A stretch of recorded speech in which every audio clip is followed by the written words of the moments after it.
किसी ने कमेंट किया कि उनको मरने से डर लगता है।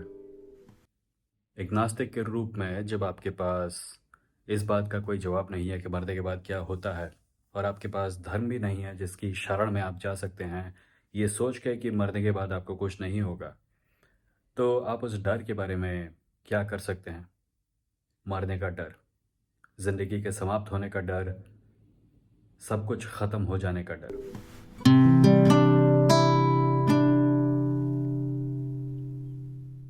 मुझे लगता है कि हम लोग मरने के डर के बारे में कई बार सोचते हैं, पर हम ये नहीं सोचते कि हमें मरने से डर क्यों लगता है।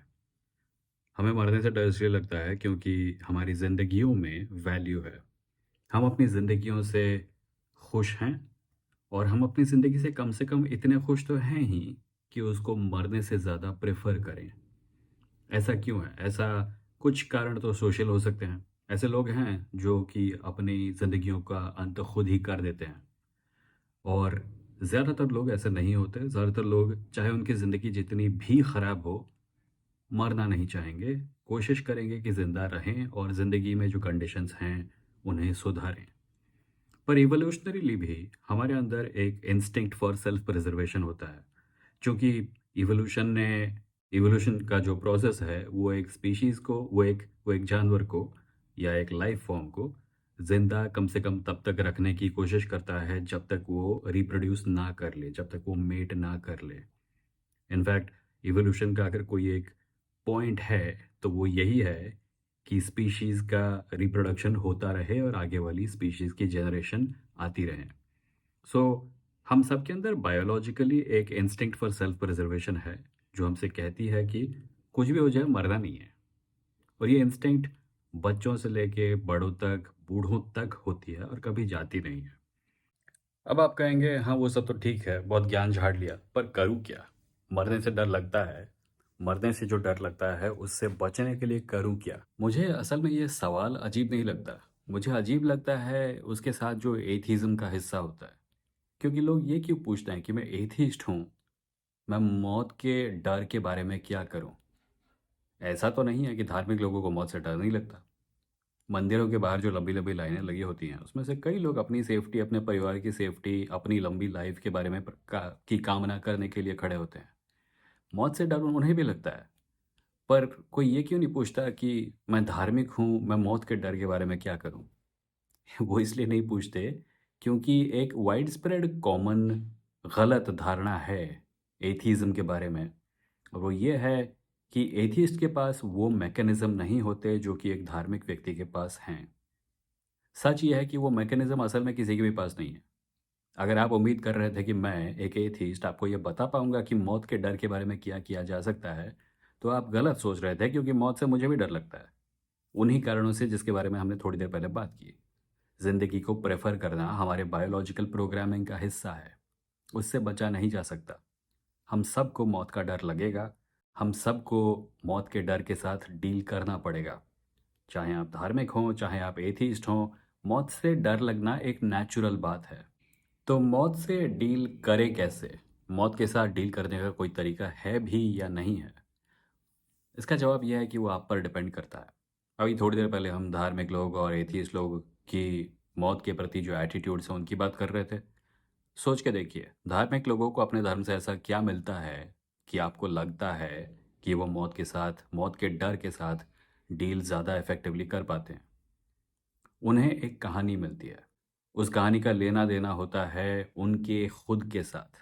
उन्हें ये कहा जाता है कि उनमें कुछ प्रॉपर्टीज़ हैं, जिसकी वजह से वो मरेंगे नहीं, जिसकी वजह से मरने के बाद भी वो किसी न किसी फ़ॉर्म में ज़िंदा रहेंगे, खुश भी रहेंगे और हो सकता है ज़िंदगी में वापस भी लौट पाएँ। अब एथियस्ट के रूप में हमारा रिश्ता कहानियों के साथ थोड़ा अलग है।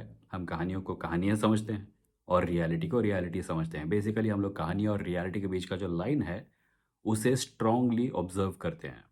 हम उसे ब्लरी नहीं होने देते। हम रियलिटी को कहानी और कहानी को रियलिटी के साथ कन्फ्यूज़ ना करें, ये कोशिश करते हैं।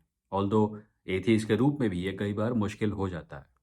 पर क्या एथियस्ट के रूप में हम कोई ऐसी कहानी बना सकते हैं जो कि सच हो और हमें मौत के डर से डील करने में मदद भी कर सके? मुझे लगता है कि हम ऐसी कहानियाँ बना सकते हैं।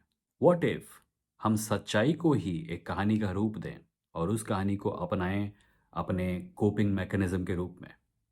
व्हाट इफ हम उस चीज़ को सच माने जो कि साफ है, मरने के बाद हम सब धूल में मिल जाने वाले हैं।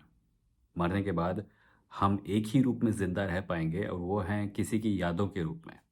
हम ज़िंदा रह पाएंगे किताबों के रूप में जो शायद हमने लिखी हैं, वीडियोज़ के रूप में जो हमने बनाई हैं, उन थॉट्स के रूप में जिनको हमने रिकॉर्ड किया है और छोड़ा है उन लोगों के लिए जो हमारे बाद पैदा होंगे या जो हमारी लाइफ टाइम के दौरान ज़िंदा हैं और हमसे प्यार करते हैं। मुझे लगता है कि एक एथियस्ट के रूप में मौत के डर के साथ डील करने का सबसे अच्छा तरीका है उन जिंदा लोगों के साथ हमारी जो रिलेशनशिप्स है जिनसे हम घिरे हुए हैं, उन रिलेशनशिप्स को और ज़्यादा सीरियसली लेना और लोगों को वैल्यू देना।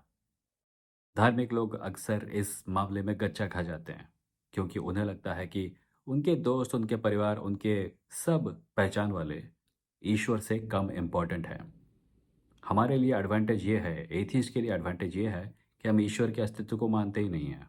इसीलिए हमारे पास लोगों के अलावा और कुछ नहीं है। मेरे पास तुम हो और तुम्हारे पास मैं हूँ और हम दोनों के पास एक दूसरे के अलावा और कोई नहीं है।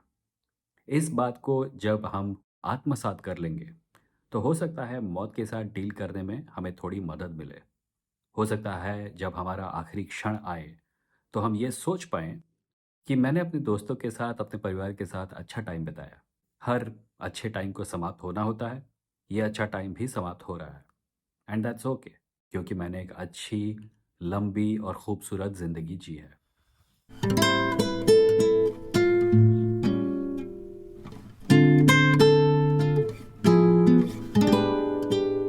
पर फिर एक और चीज़ भी है, जिसके ऊपर हमारा ध्यान जाना चाहिए और वो ये है कि सिर्फ़ इसलिए कि हमारे मन में मौत का डर है, ये ज़रूरी नहीं कि मौत का डर हमारे मन में जितने भी डर हैं, उनमें सबसे बड़ा डर हो।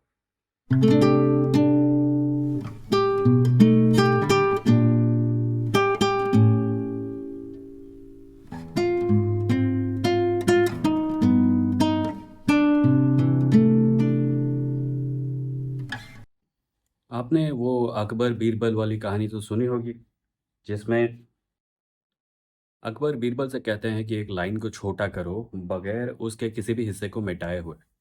और बीरबल उस लाइन को छोटा करते हैं, उस लाइन के बगल में उस लाइन से बड़ी एक और लाइन खींचकर।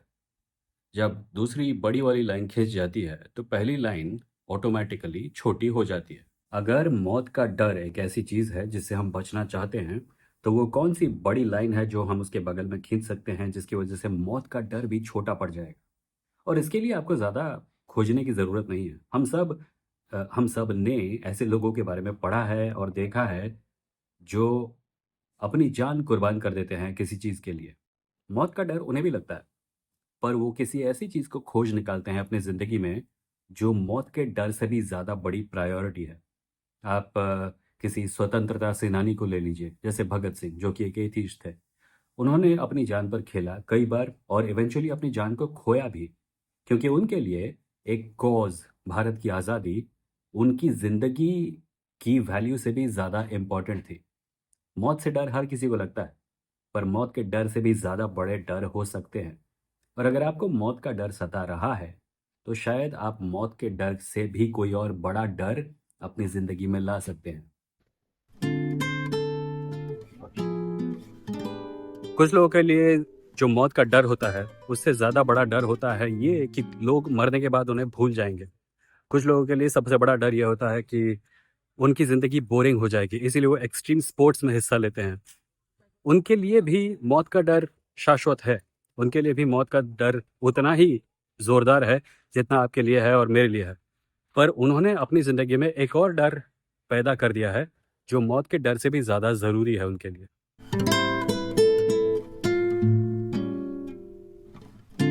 अगर इस विषय में आपकी और ज़्यादा रुचि है, तो मैं 2 किताबें रिकमेंड कर सकता हूँ। एक है the last lecture by Randy Pausch और दूसरी है मॉर्टैलिटी बाय क्रिस्टोफर हिचन्स। दोनों ही किताबें इन दोनों लोगों द्वारा तब लिखी गई थी, जब उन्हें अपनी मौत अपनी तरफ आती हुई दिख रही थी। दोनों ही कैंसर या कैंसर जैसी किसी बीमारी, मुझे अच्छे से याद नहीं है, क्रिस्टोफर हिचन्स और प्रोफेसर रैंडी पाउच दोनों ही कैंसर या कैंसर जैसी किसी बीमारी की वजह से इस दुनिया से चले गए। और जब उनको पता चला कि उनकी मौत उनकी तरफ आ रही है, तो उन्होंने इन किताबों को लिखा था। आप शायद गेस कर सकते हैं कि ये किताबें बहुत मोटी नहीं हैं, दोनों ही बहुत ही छोटी-छोटी किताबें हैं। पर मौत, मौत के साथ डील करना, ज़िंदगी का मतलब क्या है? इस बारे में अगर आपको जानने में रुचि है, तो इन किताबों को मैं डेफ़िनेटली रिकमेंड करूँगा। इस वीडियो के लिए इतना ही। बताइएगा कैसा लगा कमेंट्स में, और बताइएगा अगर आपके पास ऐसे ही कुछ और सवाल हैं जिनका जवाब देने की नाकाम कोशिश करके मैं एक और वीडियो बना डालूँगा। Thank you for watching. I will see you in the next video.